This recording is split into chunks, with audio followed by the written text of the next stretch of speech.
Family friendly. It's a term that we don't hear much of anymore. The bugs are out here and they're going to be bugging me. Family friendly. I'll tell you who's not family friendly any longer. Cracker Barrel, Chick-fil-A, Target. I never considered Bud Light to be family friendly.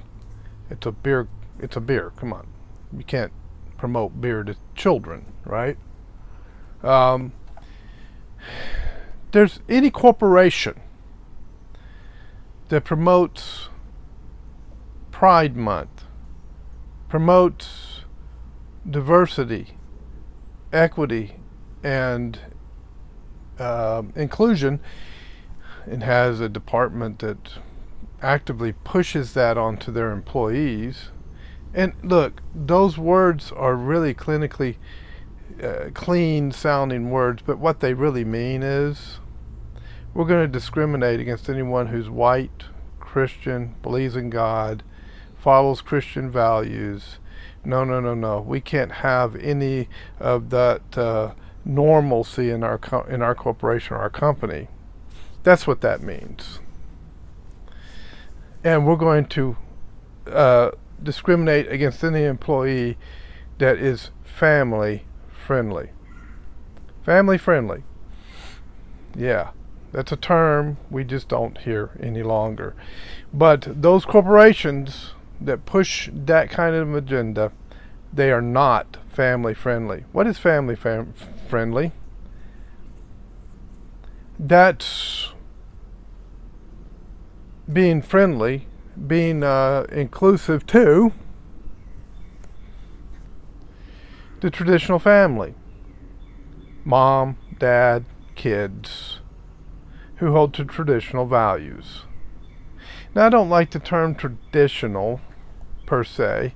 I prefer the term biblical, but because some people are just so they have such a strong reaction to the Bible, the term biblical, the term traditional has been adopted. But in what people mean when they say traditional values is they're talking about that Judeo-Christian value system. Judeo, why? Well, 39 books of the Bible are Old Covenant, talking about Israel, talking about Judah, right? Judeo values. That's the 39 that's the law and the prophets, right? That's the Judeo part. Christian is the 27 books of the New Covenant. That's the Christian part. Now, there is an assault against family values and against the traditional family in our country. And it's led from the top down. It's not among the common everyday people. Well, not for the most part. There's a small minority of people in our country that are not family friendly. But it's a push from the top. And let's just point the finger at BlackRock, who is really pushing this agenda hard. And I really think they might be behind the WF, the WHO, all of these organizations that are pushing to destroy the traditional family. Mark my words, ladies and gentlemen, that's exactly what they're trying to do. They're trying to destroy the foundation, the foundational unit of society, and that is mom, dad, and children, traditional family. They've done it quite well in the black community. It began with the Johnson administration's Great Society. One of the worst things that ever happened to the black community was this Great Society idea by Johnson. The civil rights movement did more to destroy the black family than anything out there, unfortunately. Uh, and, it did some good things. It did a few good things, you know. But, people were integrated, and it stopped some of the discrimination that was against blacks back then, which is a good thing. But it also did something that was absolutely horrible. It destroyed the black family. And that is the building block of any community. The building block of any society is the basic family unit. So we have gone to redefine the family. Remember Hillary Clinton. It takes a village. That was the first overt movement, or the first overt action to begin to redefine family. Excuse me. To the point where now family means pretty much anything. Pretty much anything. Okay? So this is what I call the fruit of the poison tree. Now, this is a legal term, and it's a term in criminal justice. Any evidence that's collected illegally or violates Fourth Amendment constitutional standards is a part of the fruit of the poison tree, which is also known as the exclusionary rule. And that means that it is not admissible in a court of law because it was illegally obtained. Okay? So there are all of these case law decisions governing law enforcement concerning the Fourth Amendment. The biggest amendment for law enforcement is the Fourth Amendment.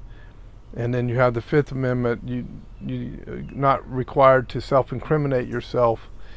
That deals more with the courts, and sometimes when you come to interviews with, or interrogations, not interviews, with law enforcement.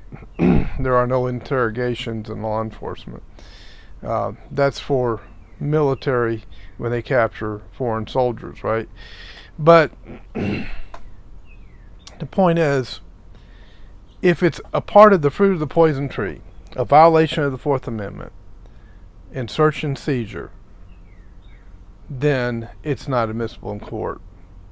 You have the plain view doctrine. You cannot seize something from a car on an initial traffic stop without the probable cause for a search, unless it's in plain view. If you see the bag of cocaine in plain view on where the stick shift is, as you walk up to talk to the driver because you pulled him over for running a stop sign, you can make the arrest. That's in plain view, right? So these are legal doctrines. But you can't say, open the trunk, I want to see if there's a bag of cocaine in there. Nope, that's not plain view. You need probable cause for that. And then people get confused between probable cause and reasonable suspicion, but that's a different video. All you need is reasonable suspicion for detention. But anyway, the fruit of the poison tree in the case of not being family friendly, of destroying the concept of the family, of pushing all kinds of perverted ideas and trying to pervert children in these perverted ideas, is Darwinian evolution. It's the root of the poison tree. And the poison tree extends out of that root of Darwinian evolution. It extends out of that root of pushing God aside, and humanity will decide what's right or what's wrong. Now, one of the problems with Darwinian evolution is that it cannot explain origins. It cannot explain existence. Okay? Looking at cosmology or evolutionary thought in cosmology, it is absolutely impossible to explain our existence from natural causes. And yet the modern doctrine of science is that you cannot have anything outside of natural causes to explain anything. Okay, so that in itself is not scientific. It comes from the realm of philosophy, and of course the philosophy of naturalism. It's a presuppositional position. You cannot invoke anything other than naturalism to explain things. Well, that's a presuppositional assumption, right? And so, so the supernatural is tossed aside. God is tossed aside. Anything metaphysical is tossed aside. And now you have the root of the poison tree. And the poison tree is what is poisoning our society with the things that you're seeing today. The woke culture, CRT, all kinds of perversions, people parading down the street in a parade, performing all kinds of perverted acts. And so this is when I talked about the effects of sin on the mind, that it causes a form of spiritual and moral insanity. This is what we're talking about. Now, you say, but you have to invoke supernatural to come up with the cause of the universe. And that's just ridiculous. Well, what's ridiculous about it? What's ridiculous about it? Seriously. I mean, you have to have a creator, a supernatural creator, to get everything that we have here. And it's true. In the beginning, God created the heavens and the earth, for Genesis 1:1. Now, in the beginning indicates there was a beginning of our existence. Okay? Beginning of the universe, beginning of the world, and so forth. Now, the steady state theory was trying to hold up the idea that the universe is eternal. It doesn't have a beginning. Might have an ending based upon the theory that the universe is going to burn out, the energy is going to burn out, and all that, go cold, and destroy itself. And also the oscillating universe theory, which is really kind of a backdoor means of trying to bring in the steady state theory again. But you have an infinite regress of oscillating universes, which means you still haven't solved the problem. Which one was the original oscillating universe? You have to have an original. And so they have not solved the problem through natural means, and they will not solve the problem through natural means. Understanding the origin of the universe, understanding how we came to exist, must go beyond natural science. Natural science is incapable of coming up with that answer. How did we get here?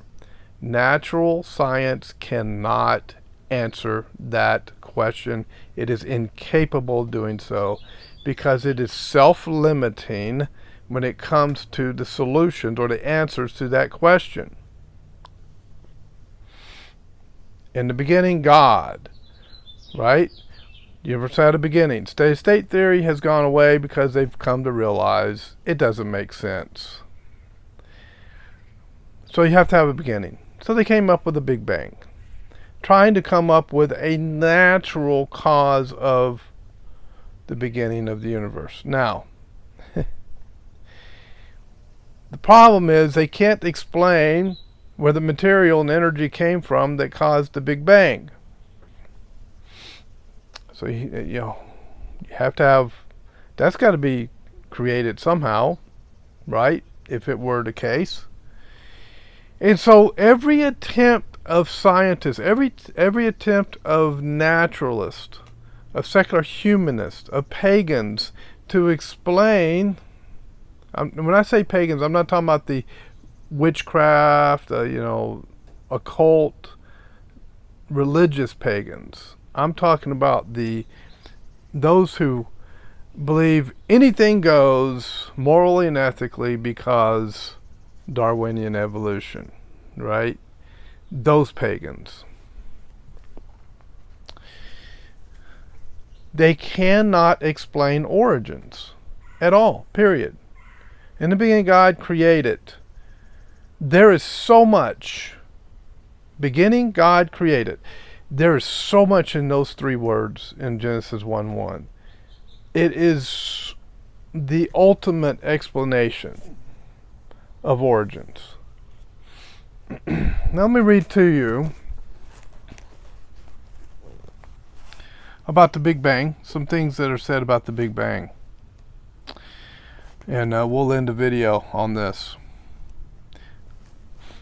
Remember, fruit of the poison tree. And the poison tree is not family friendly. It's out to destroy your family. Because it's built upon lies and deception. Observations only recently made possible by improvements in astronomical instrumentation have put theoretical models of the universe under intense pressure. The standard ideas of the 1980s about the shape and history of the universe have now been abandoned. And cosmologists are now taking seriously the possibility that the universe is pervaded by some sort of vacuum energy whose origin is not at all understood. Peter Cole's The End of the Old Model Universe, Nature, Volume 393, June the 25th, 1998, page 741. Just read a few of these. There's a bunch of them in here. Astronomy, rather cosmology, is in trouble. It is, for the most part, beside itself. It has departed from the scientific method and its principles and drifted into the bizarre. It has raised imaginative invention to an art form and has shown a ready willingness to surrender or ignore fundamental laws, such as the second law of thermodynamics and the maximum speed of light, all for the apparent rationale of saving the status quo. Perhaps no science is receiving more self-criticism, chest beating, and self-doubt. None other seems so lost and misdirected, trapped in debilitating dogma. Roy C. Martin, Jr., Astronomy on Trial, a devastating and complete repudiation of the Big Bang fiasco. New York, University Press of America, 1999, page 15. These bugs are just really bugging me. Energy in recognizable forms, kinetic, potential, and internal, in an expanding, spatial, unbounded, homogeneous universe, is not conserved. Edward R. Harrison, Mining Energy in an Expanding Universe, the Astrophysical Journal, Volume 446, 10 June 1955, page 66. Not only don't we see the universe slowing down, we see it speeding up. Adam Rees, as quoted by James Glanz, astronomers see a cosmic anti-gravity force at work. Science, Volume 279, 27 February 1998, page 1298. In one of the great results of 20th century science, NSF-funded astronomers have shown both that the universe does not contain enough matter in the universe to slow the expansion, and that the rate of expansion actually increases with distance. Why? Nobody knows yet. National Science Foundation advertisement, Astronomy, 50 Years of Astronomical Excellence. Discover, September of 2000, page 7. And there's a couple more there. The Big Bang made no quantitative prediction that the background radiation would have a temperature of 3 degrees Kelvin. In fact, its initial prediction was 30 degrees Kelvin, whereas Eddington in 1926 had already calculated that the temperature of space produced the radiation of starlight would be found to be 3 degrees Kelvin. That's Tom Van Flanderen.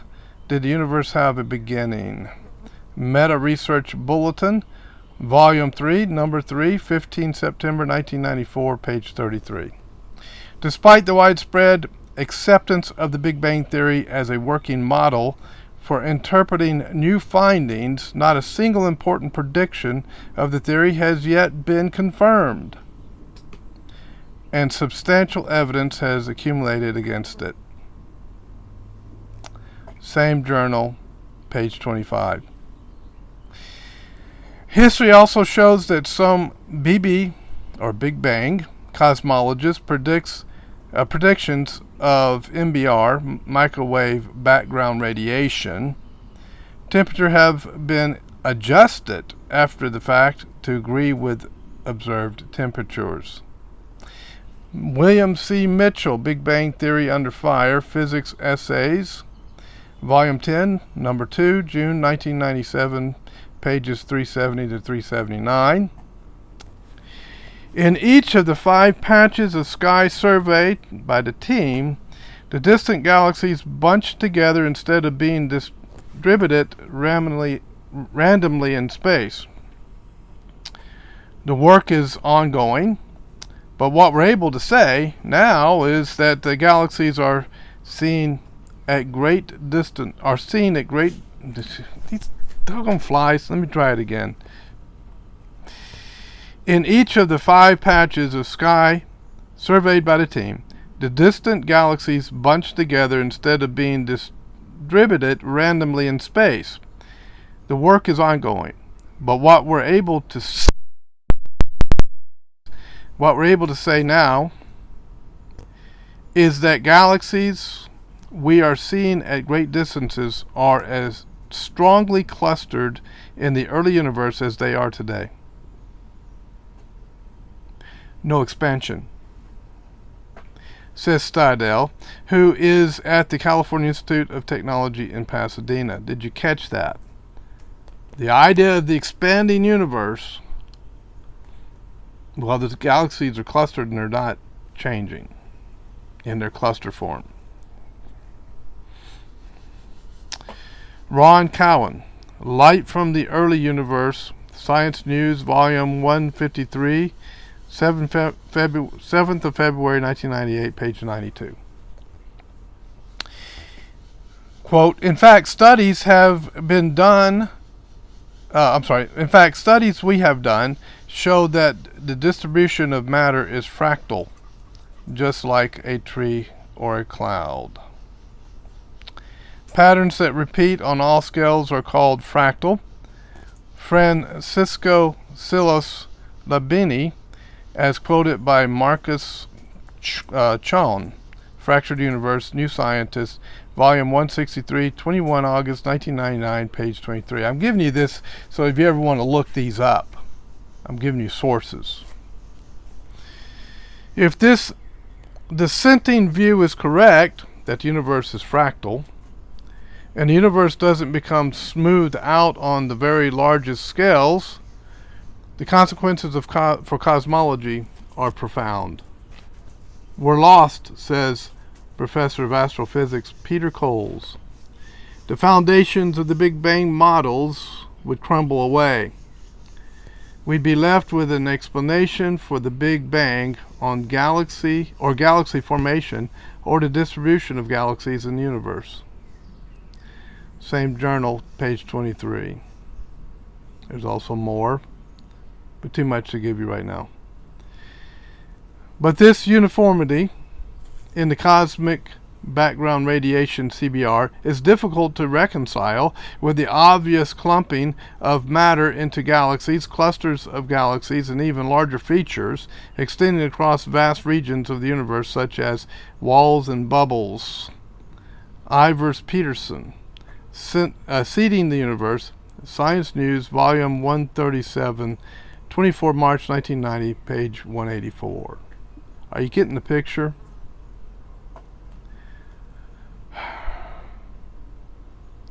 For many years, Big Bang theorists searched in vain with increasingly precise instruments for temperature concentrations in the practically uniform CBR. Without concentrations, matter could never gravitationally contract to form galaxies and galaxy clusters. Finally, in 1992, with great fanfare, an announcement was made in the popular media that slight concentrations were discovered. 3 major shortcomings were not mentioned. 1. The concentrations were less than 1 part in 10,000, not much more than the errors in the instruments. Such slight concentrations could not be expected to initiate much clustering. As Margaret Geller stated, gravity can't, over the age of the universe, amplify these irregularities enough to form huge clusters of galaxies. Travis, page 1684. Number 2, slight errors or omissions in the many data processing steps could easily account for the faint signal. And number 3, typical variations in the CBR spanned areas of the sky that were 100 to 1,000 times too broad to produce galaxies. Whatever caused these slight temperature variations, 0.00003 degrees centigrade, probably had nothing to do with the Big Bang. I'll read a couple more. I like this quote. There shouldn't be galaxies out there at all. And even if there are galaxies, they shouldn't be grouped together the way they are. That's James Trefel, The Dark Side of the Universe, New York, Charles Scribner's Sons, 1988, page 3. I've got so much more here. But I think you're starting to get the picture. What you're hearing in popular media concerning cosmology, scientific discoveries, Big Bang, oscillating universes, all of this kind of stuff, it's all propaganda, folks. They've been lying to us. And they can't find a natural explanation to the existence of these galaxies, to the existence of the universe. Remember, the universe cannot be self-creating, because for it to create itself, it must first exist. But for it to first exist, it must first create itself. Absolute impossibility that the universe came into being by some natural cause. A natural cause cannot produce the universe we're living in. Period. In the beginning, denoting that there was a beginning, a starting point. What was the cause of the beginning? God. God is the cause. Well, that's bringing in supernatural. Yes, you cannot. There is no natural cause to the universe. They will never find one. They can fake them. They can pretend like it exists. They can use their imagination. They can skew the evidence, which there is none. But they cannot find a natural cause to the universe, and they never will, because it's utterly impossible. In the beginning, God, supernatural.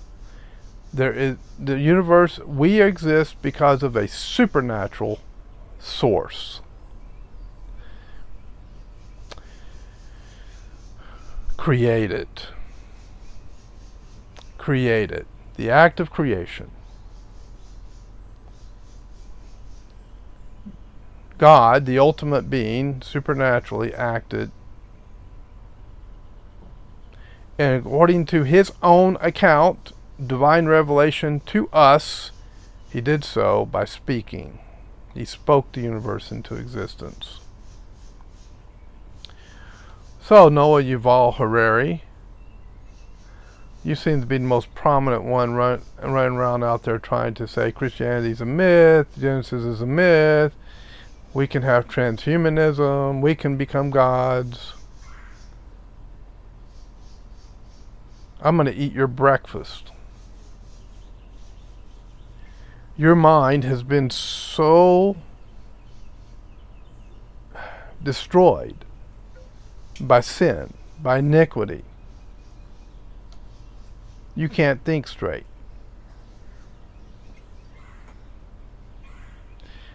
Let's start thinking straight, folks. Genesis is logical. Genesis is scientific. It's also supernatural. It goes beyond science. But from what we could understand as to how the universe would have to be formed, Genesis follows that progression. Life can't come without water, and the first thing that was there was water. Life can't come without light, because, God, through secondary causes, determined that. So God said, let there be light. And he stretched that light from the distant stars to the earth instantaneously. Because God is not limited by the speed of light. The speed of light is what we are observing on this planet from our perspective. You think that limits God in his creation? You have the wrong God. Think about it.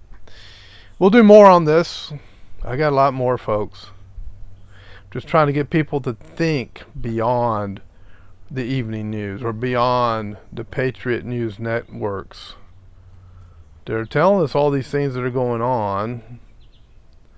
Some we can believe, some we can't. But they're not really digging down to the root of the problem. And the root of the problem isn't the WF, it's not Klaus Schwab, it's not BlackRock, it's not Noah Yuval Harari.